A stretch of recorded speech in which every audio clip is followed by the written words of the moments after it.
What y'all think about Boosie? I don't care about his fan base. I don't care about none of that. This on Tubi movie. All right, so boom. Victoria Woods went completely nuclear on Boosie after he opened his mouth about the GloRilla family beef. She called him washed up, labeled him a hypocrite, and things got ugly fast. Here's a full rundown on how Boosie caught a verbal fade. This whole mess kicked off because Boosie opened his mouth. And look, that's what Boosie does. The man has been speaking his mind since the early 2000s. But this time, he stepped into something that wasn't his business, and Victoria Woods was locked and loaded, waiting on anybody to give her a reason. Around February 9th, 2026, Boosie pulled up to the Breakfast Club and started chopping it up about the pressure artists deal with when family expect them to break bread with everybody. He said right off the rip he wasn't riding for either side. I mean, well, growing up, it was a struggle. I didn't start living life till I got to adulthood. Cool. He said he was just keeping it a stack about how people move when money gets involved. He said folks be thinking rappers got way more paper than they actually have. Going to McDonald's. Okay. Yeah. Going to McDonald's to get a hot or spicy? Yes. Then he used his own family to paint the picture. He said if he had $1 million and had to break off 7 brothers and sisters plus his mama and daddy, that bag is finished before he even turns around. I want to speak on something right quick. I ain't siding with GloRilla, I ain't siding with GloRilla. He said straight up, if he hit everybody with 100 racks, the whole $1 million is gone.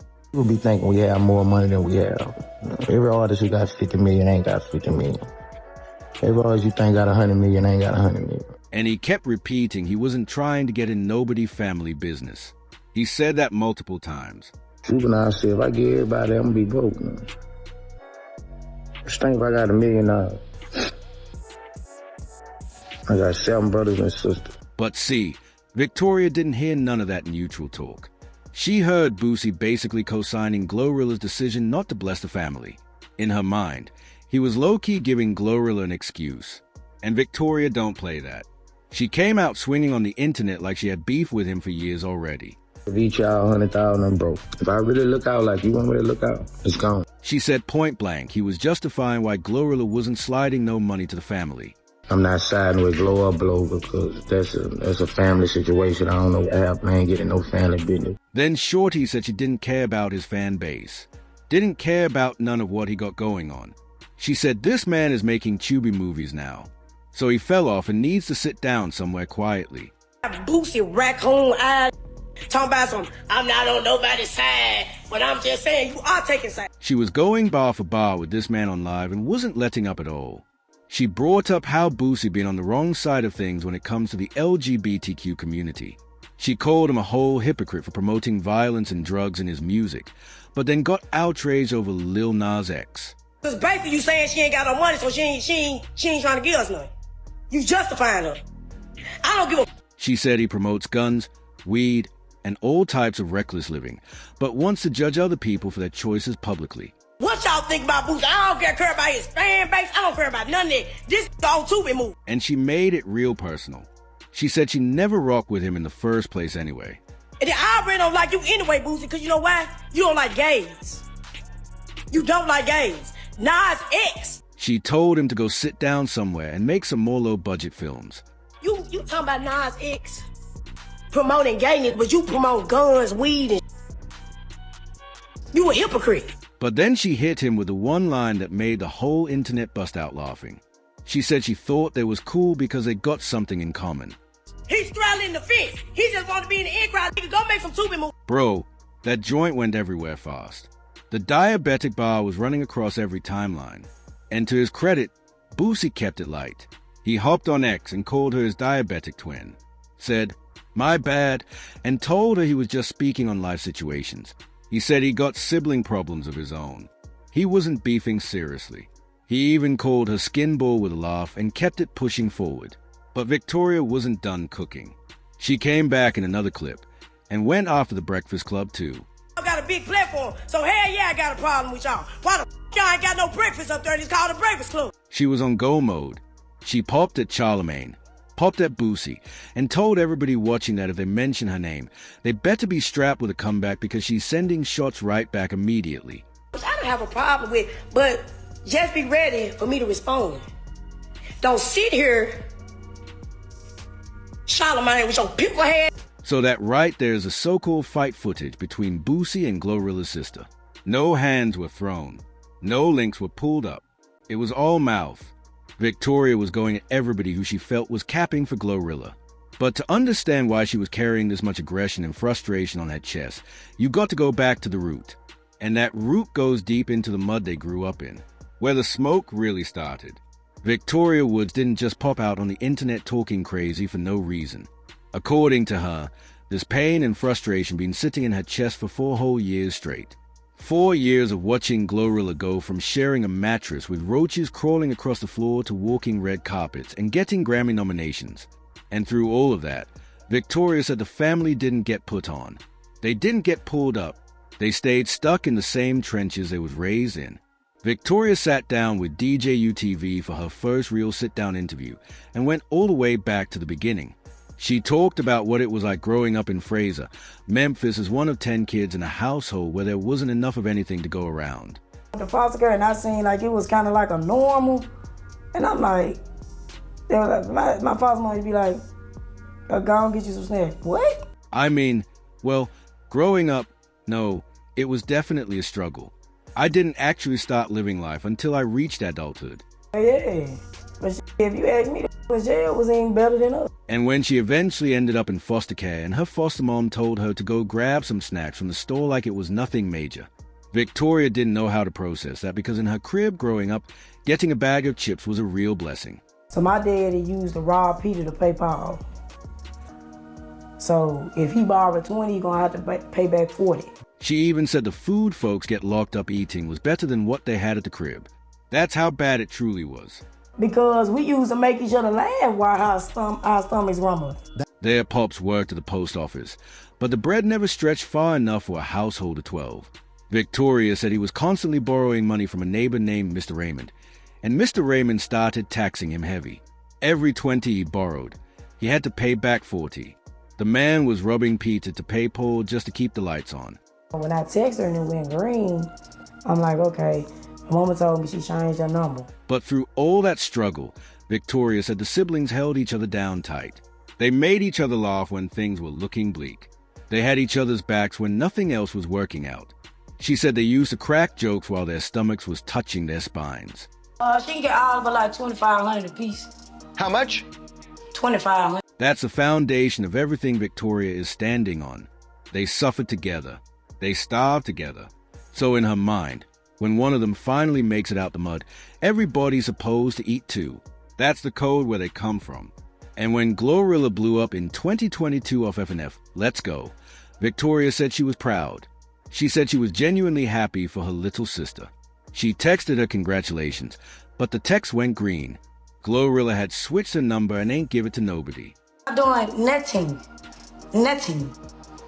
She not doing nothing for family. At all. Victoria said she asked their mama for the new number and got told she couldn't hand it out without GloRilla's permission first. She said their mama's head got gassed up too once the money started rolling in. From that point forward, Victoria says the family was cut off from GloRilla's world completely. She said GloRilla never once called her up and said, "Come through to a show."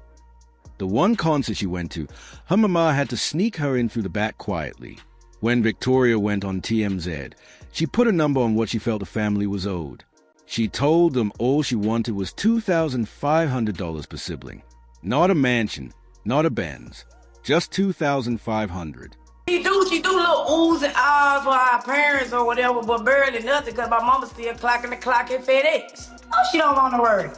Gloria got y'all believing this fake-ass imaginary thing where she retired thing. She said if GloRilla had just slid that, she would have had nothing to say at all. She couldn't have bashed her. She couldn't have gone on live because at least she would have given something small. And she made it clear it wasn't just about her personally. She said GloRilla got 9 other siblings out here, and she ain't doing nothing for none of them either. He was saying, our mama don't with Gloria. I mean, Gloria don't our mama because our mama got a job. Like, having a job is a bad thing. Then Victoria dropped a claim that sent shockwaves across the internet fast. She said that mama is still punching a clock at FedEx every single day. She said GloRilla did not retire her like folks on the internet been running with lately. I'm saying GloRilla mama having a job is crazy. What's wrong with having a job? The siblings laid out the real financials clearly. They said GloRilla gave their mother $500,000. They said she bought her a house outright. They said she bought their pops a car brand new. They said she randomly slides family members a band just to check in and make sure everybody good always. They painted a picture of a sister who takes care of her people, the people who don't cause problems publicly. But they also started dropping bombs on Victoria heavy. They called her a pathological liar openly. They said she has a history of finessing people, setting up her own blood, and bringing grimy people around who ended up robbing the family house before. They said she burned bridges with everybody and now wants to act like she's a victim publicly. And you with the same person that wrote a 2-page, brother, this on you made you do 2 years in prison. And then they brought up the same person that wrote a 2-page letter that made their brother do 2 years in prison. Then the 2015 situation came back up again. According to court documents that resurfaced during this whole ordeal, Victoria was popped for domestic assault after she allegedly pulled a strap on GloRilla during an argument at a hotel in Memphis. GloRilla was 15 at the time. Victoria was 19. The police found the weapon hidden outside based on what the victim told them directly. Victoria caught charges behind it. This is the incident that almost everybody points to when they explain why GloRilla stopped rocking with Victoria completely. When your own big sister pulls a gun on you when you're still a kid, that changes the whole dynamic of a relationship forever. Trust is done after that point. Victoria was asked about the gun situation in her DJU TV interview. Never happened. Okay, that never happened. But GloRilla's other siblings backed up the story and said that incident is exactly why the family moves different around Victoria now. They said she was the one who got placed in foster care because of her own behavior, not because of anything the rest of the family did wrong. Victoria told a different version in her interview, though. She said her siblings lied to CPS and said the abuse allegations weren't true, which got her sent back to a house she didn't want to live in anymore. So if you got 5 people saying it didn't happen and 1 person saying it happened, who you gonna believe? 5 people, yeah. Exactly. She said they outnumbered her and nobody was willing to back her up at all. So CPS dropped the case and sent her right back home. One thing that stood out was GloRilla's brother, who also spoke on it publicly. He said he hadn't talked to GloRilla in 4 years himself personally.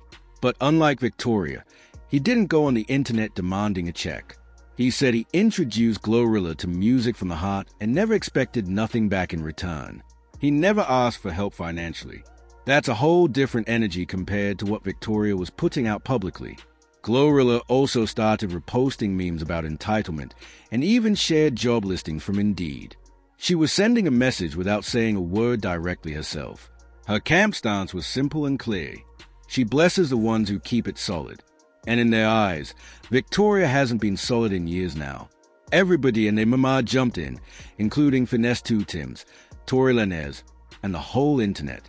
What started as a family beef between 2 sisters from Memphis turned into a full spectacle with rappers, bloggers, and the entire internet choosing sides like it was a pickup game outside. Everybody had something to say, and the people who said the most had the least business being involved anyway. Finesse 2 Tims was one of the first rappers to insert himself into the mix publicly. The Memphis native who signed to Atlantic Records reposted Victoria's TMZ clip on his Instagram stories and wrote, "And somebody tell GloRilla's sister STFU see you." He then dropped a video telling Victoria to get up off her behind and go grind hard. He said every city in America got a truck stop or a way to stack some paper legally. He said she needs to stop measuring her whole future based on what somebody else got financially. Victoria was not about to let that slide quietly. She came back on live and went straight at his whole existence publicly. The topic. You supposed to be getting that build a bear looking at out of jail. Why are you worried about what the Tory is talking about? Now She started questioning his whole career trajectory openly. She said, how you go from being a rapper to a streamer and expect people to take you seriously now. oh, you gotta literally, you was a rapper. How the do you go from a rapper to a streamer? Some not adding up. She went at his body. She went at his pockets. She went at his girl who's locked up. She even went at his kid publicly. Victoria was treating this like a diss track session online, and she wasn't holding nothing back whatsoever. She told him if he's going to use her name to get views, then he needs to cut her a check because she's eating of the attention too now. I ain't even mad at you, bro. Just send me some cash, because I know you got to make your beans. And if I'm the topic to make you make your beans, go ahead. She was laughing through the whole thing too, like she was enjoying the back and forth drama. She said she's getting booked off all this chaos, so everybody needs to keep talking about it. But Finesse 2 Tim's wasn't laughing at all. He hopped on his own live and escalated the whole thing to another serious level. Then you got like GloRilla's sister, I'ma say it again.